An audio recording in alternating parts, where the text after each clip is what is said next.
All right, perfect. Great. So today's two major topics, guys. So we're back. This is now day 7 of becoming. This is officially our last day. We were able to do it in the timing that was expected. So I'm super excited to say that. Again, today's day will be shorter than usual for those of you who have stayed consistent through the training. Those of you watching on Instagram, again, my name is Aixa, also known as She Who Lives. If you like what you see, subscribe, like, comment, and add me on Instagram for any following information or questions that you may have. But let's hop right into it. So today's two major topics are very touchy. So again, I was very careful about the information that I put on the slides. And this is just potentially for you guys to like end off the mindset and start a whole different journey, which really digs deep into like matters of the heart and just your true self, right? We learned a lot of tools of how to become our higher self, and now we're gonna learn today of how to stay within that true self in a healthy manner. So our two major topics today are ego and wholeness, and that takes hard work. That's the hard work, right? So what is your ego? There are many definitions, and you can look this up online. I'm not lying, but there's a lot of different definitions, a lot of different theories behind the ego. But all in all, your ego is your sense of personal identity or feelings of self-importance. Your ego is not your true self, it is a sense of self. Spirit is your true self, which is why I was very careful about the information I put together, because spirit and tapping into that looks very different for all of us. But you will see that I will encourage you guys to tap into whatever your spirituality may mean. So how is it that the ego actually works? Before we even go into like how it can harm anything, so the ego is, a lot of the time, guys, to be honest, your ego is your defense mechanism, right? Your ego does not live in the present moment. Your ego is based off your past experiences or your future desires, your future, honestly, your worry of the future. I'm going to say it that way because your desires should always remain in a positive, like we have learned how to do. But a lot of us look at the future and we try too hard to live in the future, so we cause a sense of anxiety or depression, right? So you are not the voice in your head. I want you guys to keep that in mind. That voice, that little voice in your mind that plays tricks on you, that's not you. That is in fact your ego. So the way it works is basically the ego, it looks for negative experiences to reoccur based on what you have experienced already, so that it can gain its activity. So a lot of the times, a lot of us may notice that sometimes we might tend to self-sabotage, or we might get stuck or stubborn, right? In a position in our world because of our sense of ego, because our ego blocks us from certain things. Our belief of importance tends to even block us sometimes from even being coachable or open and just calm. So ego can be combined with these emotions: sadness, anger, and worry. Now spirit feels more peaceful, Whenever spirit speaks, whenever you act off spirit, you tend to remain in a peaceful state. So ego can be triggered as a defense. Ego stops you from being coachable. Ego can suppress your true emotions. For example, one major issue that sometimes I can admit to having is expressing my true feelings, even if they're positive. My ego puts up a defense mechanism because I've been either disappointed so many times or hurt so many times in my life that my ego won't allow me to admit that maybe, hey, I look up to somebody, or I love someone so deeply and they hurt me and I want to express that, but my ego won't allow me. Or even forgiveness, or even giving an apology, all those things, right? So how do you know when your ego is kicking in? Have you ever disliked someone succeeding? Do you have any small moments where you compare yourself to others, even if it's a second? Do you look for attention? Do you see yourself as better, cleverer, or nicer than others? Do you like talking about people's imperfections? Have you ever noticed that your virtue, I'm sorry, people keep coming in and out. 1 second. All right, perfect. Have you ever, sorry, where were we? Do you ever see yourself better or clever than anyone? Right. Have you ever noticed that your virtue signaling, showing off how moral you are? Have you ever looked down on someone for not trying as hard as you? The ego is something that must be managed. So to be honest, if we're gonna address our ego, I need everybody in this call to type a 222 if you have felt one of any of these bullet points or done any of these things in this bullet points. And I'm going to I'm sending a verbal 222 in this chat, because that's where it starts. Is being honest with yourself to say that at some point, at some given time, you have done one of the above. There are a lot of us who seek attention. There are a lot of us who secretly compare ourselves. There are a lot of us who secretly may not dislike when people succeed, but feel smaller if someone else is succeeding and doing their own thing, but they're not on the same path as them. Sometimes we look down on people. Sometimes we feel like people aren't putting in as much work as us, even in this type of business, even in our regular day-to-day. Even if you feel like, oh, I'm a nicer person, I'm a better person, I give more. Why does this individual get blessed and I don't? All these things, all those feelings, or the need to show your presence when it's not really being asked to be shown, that all comes from your ego. Sorry to tell you. We all have an ego. And again, granted, there's nothing wrong with that, but it must be managed, because what this does is it deters your relationship. It stops people from wanting to either be around you or work with you. And honestly, it does most harm on you than anybody else. Because again, like I said, people can come and go. People can do the thing. People can ignore you. But honestly, that is always going to be a mental battle for yourself. You're always going to feel like the world's against me, and you're repelling, the types of relationships or bonds that you want. But sometimes we got to look at that ourselves and say, hey, why?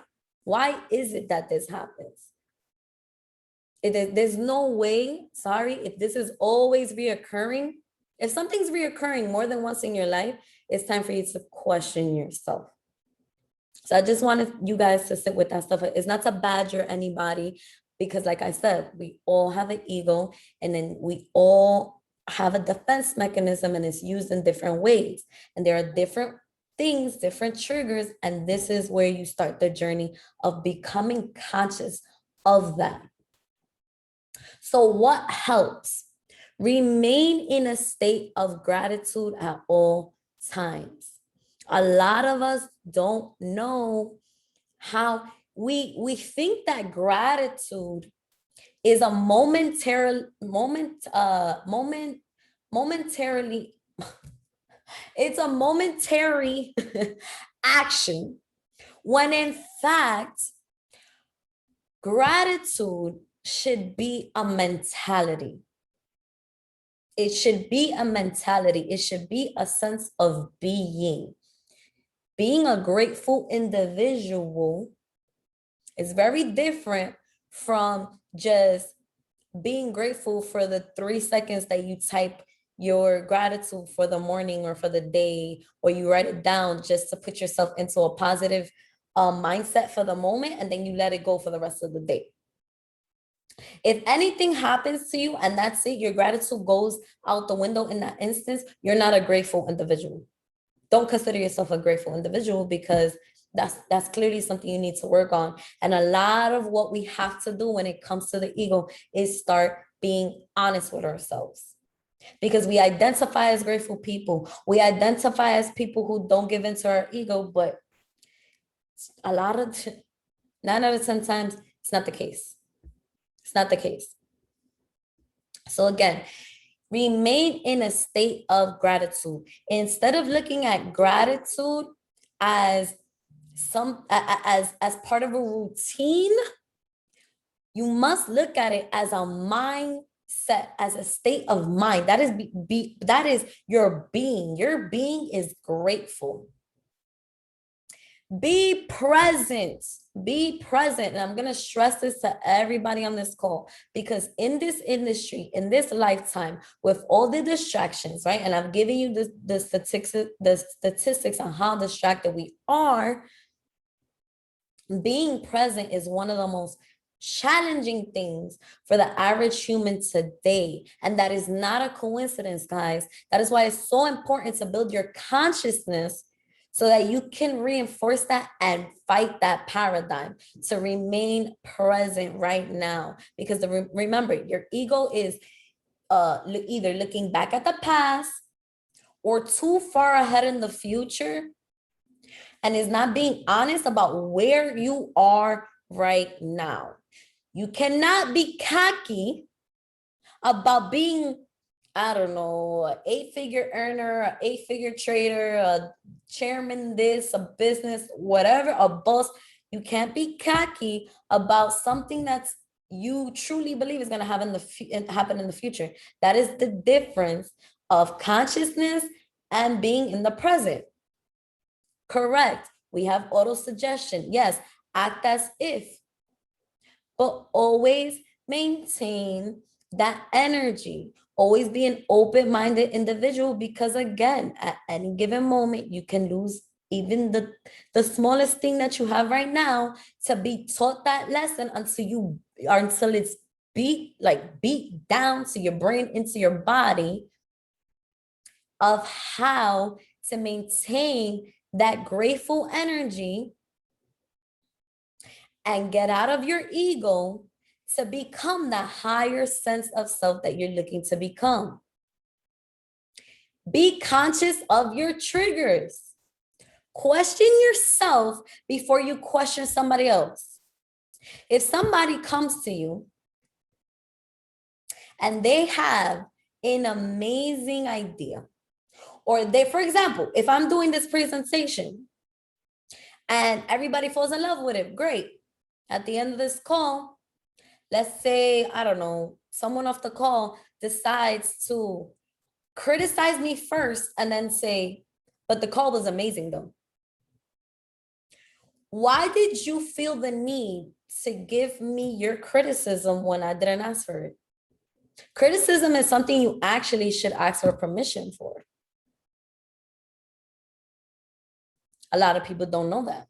That is a boundary. That is like an unwritten law that should be. So start to ask yourself, why did I feel the need to criticize this individual rather than compliment them and keep it moving when I'm not doing what they're doing, especially in that sense, right? So that's just a small example.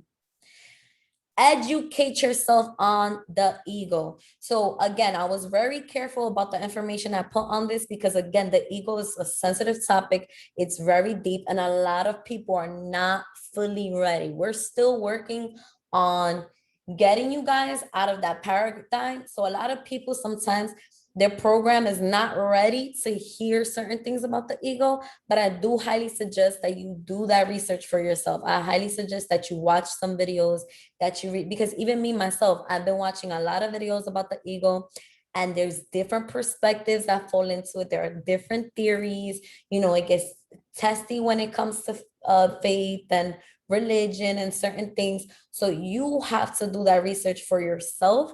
Because like I said, I'm not here to offend nobody or to turn anybody off in any way, or even just to overload you with something that just might put you in a shock. Sometimes we gain information and it's like so shocking that it takes a while to process and to sit with yourself because it can be painful. Growing is painful, and that is the purpose. So I had to throw in a little twist, a perspective for you guys in there, right? So a movie that I would like to refer back to. Type a one in the chat if you ever seen the movie The Nutty Professor, with oh my God, Eddie Murphy. All right, so I see the ones coming in. So real quick, very quick breakdown. The Nutty Professor is about a very sweet, humble, kind professor who happens to be overweight. What happens is he basically gets triggered because someone insults him about his weight, and he gets frustrated. It hurts his feelings, and he kind of like overdoes it and builds this creates this chemical solution for weight loss to solve his problem. So what happens? Now he loses his weight. Now, because of his negative experience, he creates this alter ego. But this alter ego starts to overly control who he genuinely was, his true self to begin with. And he's not the best person, right? He might look good, he might feel good, he might be experiencing certain things with certain individuals that, for example, dating different type of women, but at the end of the day, it's not fulfilling, right? It's not fulfilling because now he's living full time in his ego. So a lot of us, this actually happens in real life, and I a lot of people say that it happens a lot to men. I personally don't agree. I personally feel like this is a gender neutral thing. A lot of women like to do the whole man and but honestly, I've seen women live just as much as in their ego as men, and it varies on individual. So I'm gonna keep it as a gender neutral thing. And I just know that it comes from, you know, sometimes it can be that scenario. Maybe you were bullied as a kid. Maybe, you know, growing up, your parents raised you with that sense of ego, like this is how you view yourself, or it can be an array of things, right? It can be so many different things that you have to do the work to tap into to figure it out. So if you have a lot of failing relationships, if you have a leadership role and you have retention problem, if you even battle within your own mind and you have multiple voices sometimes, and it's like one is positive, one is negative, identify that ego. Identify, don't say like, oh, don't minimize it. Identify it for what it is so that you can consciously be working on it every day. So becoming whole, I actually All right, so we went through this. Okay, perfect. So that leads me to my next thing. So the first thing to address is your ego. And you're gonna find those triggers. Oh, trust me, once you get tap into those triggers and you're conscious about it, remember, whatever you ask of the universe, of God, you're gonna get a lead up of other things to come. So when you open one door, there's gonna be a couple of skeletons in that closet that you're going to have to address. And once you become honest with yourselves and you're looking to grow and become, the best version of yourselves, you're just going to continue clearing out skeletons. You ever heard the phrase, be careful about when you ask God, or again, the universe, for patience, because it's not just given. I'm going to say God because that's what I believe, right? So God doesn't just say, hey, here you go, toma, patience. It just is better than you, and that's what it is. No, what happens is you say you want patience, you say you want healing, correct? Now, you say you want to address your ego, you're gonna be put into circumstances where you're gonna get like woken up. So, for example, with patience comes tribulation. With healing comes addressing old pain and potentially revisiting that pain. With ego comes figuring out that trigger, being honest with yourself, stillness to address the ego within, becoming whole. And this is going to be the conclusion of becoming. The state of forming a complete and harmonious unity of major portions within oneself. The state of being unbroken or undamaged. Tap into your true self, your truth. Now is when the healing process begins. So, like I said, it's going to be a deep topic. So slides are short. After this, we're going to have some open conversations. The biggest thing I want to say about this, because it's so touchy, is the healing process is one hell of a journey into heaven. And that's when you really understand what bliss is. For a lot of us are anywhere from, on this call, probably from 20 up to 30 years old. We're in between that range, right? And anybody on YouTube might be hitting 40s. Who knows? Whoever's watching this, 50s, 19-year-olds, whoever's out there. You have to remember that through that is years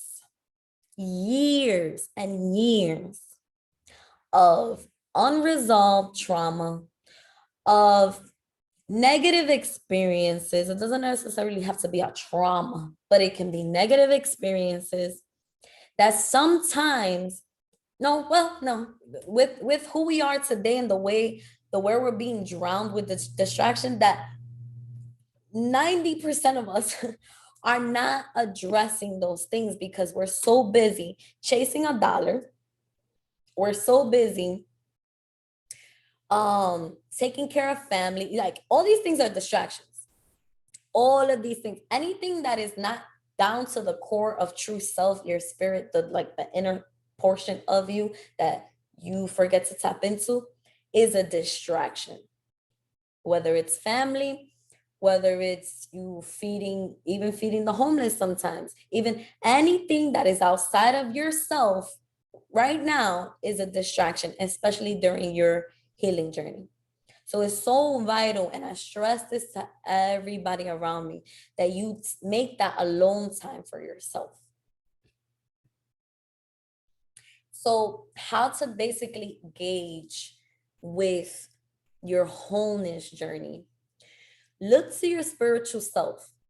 Practice self-forgiveness and self-love. Be honest with yourself. Trauma check. Where do your triggers come from? Do childhood recaps. Look in the mirror. A lot of us don't look in the mirror. A lot of us, me, for example, I can definitely tell you that I spent probably over a year and a half where I hadn't looked in the mirror. That's how numb to life I was. And it was even hard to look in the mirror. And the one thing that brought me back to that was actually dancing. And because they make you look in the mirror, and even then I would avoid eye contact with myself. So if that's you and you're on this call, practice eye contact with yourself. Take accountability for who you are right now and accept that. Have patience with that. Be honest with yourself, with the good, of course, but mainly with the bad. Rediscover and reinvent yourself. It is an internal process, but it has an external effect. As you heal yourself, you heal generations. So with this self-forgiveness and self-love, I really want to tap into this. So self-forgiveness, guys, it's like I said from the jump, it's really taking accountability for your circumstances. Because let's be honest, a lot of the things that has happened in our lives, we could try to blame it on our parents. We can try to blame it on a foundation. We can try to blame it on our environment. We can try to do all these things. But in all reality, a lot of the situations that we get into, we put ourselves there because of lack of self-love. Whoever's unmuted, please mute yourself. Because of lack of self-love, a lot of us let go of who we are and no longer provide that self-respect. We either overextend or we underdo. We practice complacency and we don't live up to our own expectations, or maybe we don't even build expectations for ourselves. All of these things count. What is your value? Everybody should feel valuable and worthy on this call. And if you don't, be honest with yourself. Be honest with yourself. A lot of us are in a constant battle day to day, and my heart and my compassion goes out to everybody that's watching this, genuinely, because I know what that feels like.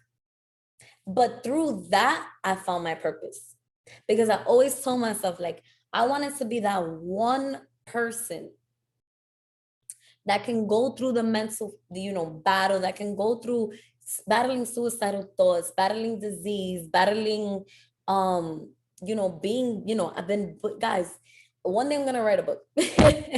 I've been bullied.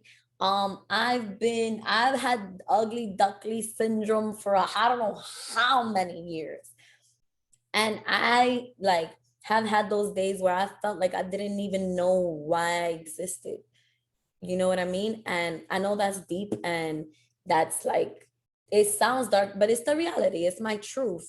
It was many times that I gave myself away. It was like so many quote unquote times that I basically sold my soul, because I was giving it to other people, and I was giving it to people that didn't care about me, that were looking to take and feed off of me, giving myself to men that I shouldn't have.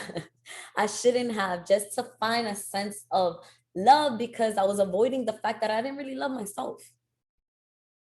You know what I mean? And to see myself go from that to where I am right now, I'm like, sis, we made it. We're still not fully there. It's a constant journey. You're still gonna have negative experiences. It never ends.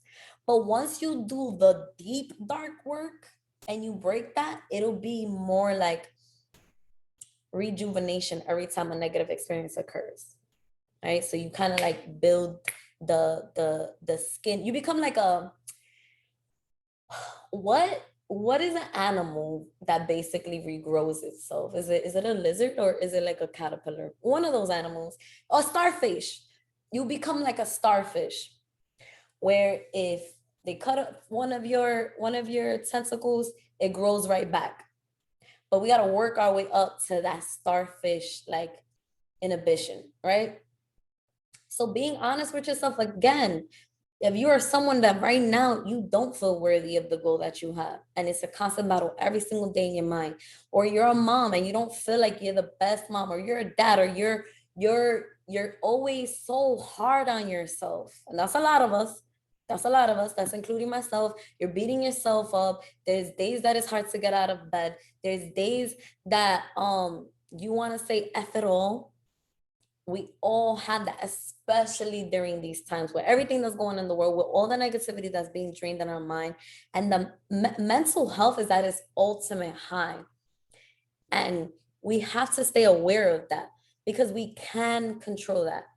I'm someone proud to say that I battled anxiety, battled attention, and I never was diagnosed, but I battled with my attention issues.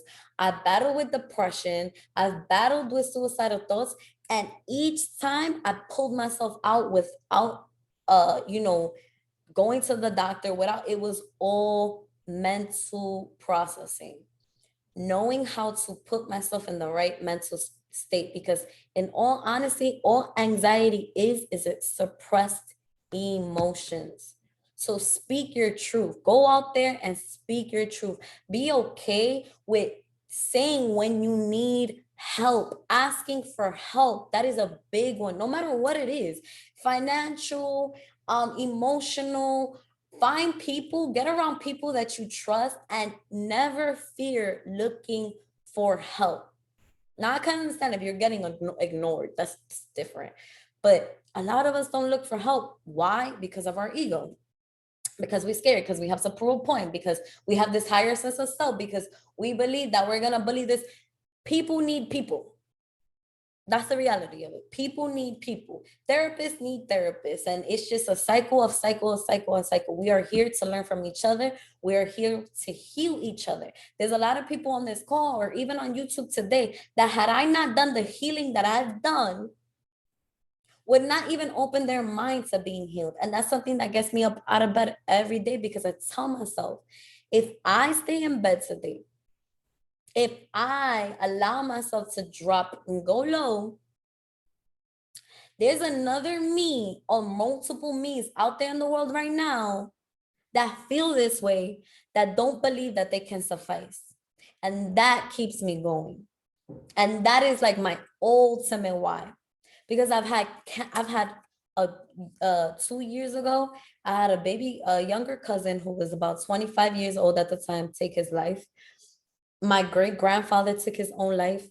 Like you would think that it's practically hereditary, right? But it's not, because of how many people and how many experiences I've seen, and where it comes from. And that just pushes me to go harder because of the awareness that I have. And not to mention, guys, there is a mental health training in New York. For those of you in New York, anyone outside of the state, you can do research on this.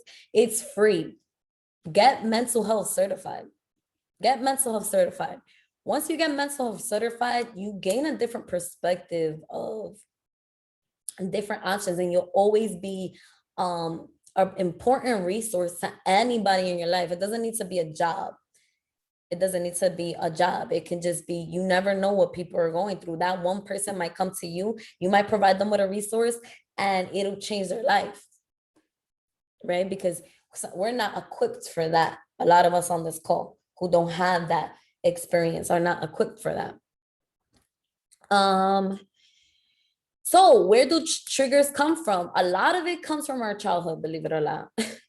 Start looking at your parents. Start checking yourself, and like, I know that I was used to that, but that's not normal. That's not okay. Like, why did my mom, why did my dad, you know what I mean? Start questioning those things. It was so interesting because when I asked for the healing in my life, when I started to, because I kept asking for all these things. I want self-love. I want abundance. I want to feel worthy.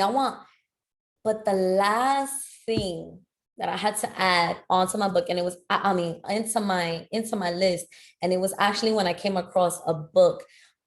It was a Christian book, and it was asking to become whole. And that I was like, blew my mind. I was like, wow, I thought of everything in the book except for that, right? Childhood recap. Again, we already spoke about looking in the mirror. Something that Wes, recommended to me is like sometimes even getting fully naked in the mirror and really embracing your body and accepting it, analyzing yourself, seeing get to know yourself in a different way, get to feel yourself in a different way. It might sound weird, but it's very much so helpful. If you're someone who likes to dance, do movement with your body. Like, even if you don't like to dance, it's something that raises your vibrations anyways. So just move freely with no restriction. Take accountability for who you are. We spoke about that. And then that's exactly the time to rediscover yourself. Go taste new ice cream, go taste new food, go try a painting class. A lot of us don't even know what we're good at because we don't try things. Try everything in the book, everything that scares you. Go hiking, look up a class. There's a lot of free things that you could do right now at this point. Learn something different. Change your routine, switch it up, do something different. You might discover a new passion that you never knew that you had. Try cooking, try baking, tap into that creativity. Open that up, and that's gonna open your heart up. Learn about your chakras, learn about what spirit, what spiritual aspect works for you. Face that void that's within. And I really, really, like I said, my heart and my compassion goes out to everybody that's watching this. Yeah, this is the last day, so I'm so emotional about it because I remember when this was just an idea and we got through it so fast. I'm like, now I'm attached. But remember the law of detachment. We're connected to all, detached from everything because we're here in the present and we are accepting what is and living for what is meant for our highest purpose. So with that said, I'm She Who Lives. And this is the end and conclusion of Becoming. I'm going to end the recording. Those of you watching on YouTube, I really hope that you enjoyed this training. Again, like, subscribe, add me on Instagram. Feel free to reach out. I'm a very open individual. I love connecting with people of many different walks of life. And again, I really hope to see you at that peak, at that top of heaven, of epitome of your bliss, because you deserve nothing less. All right. Oh no.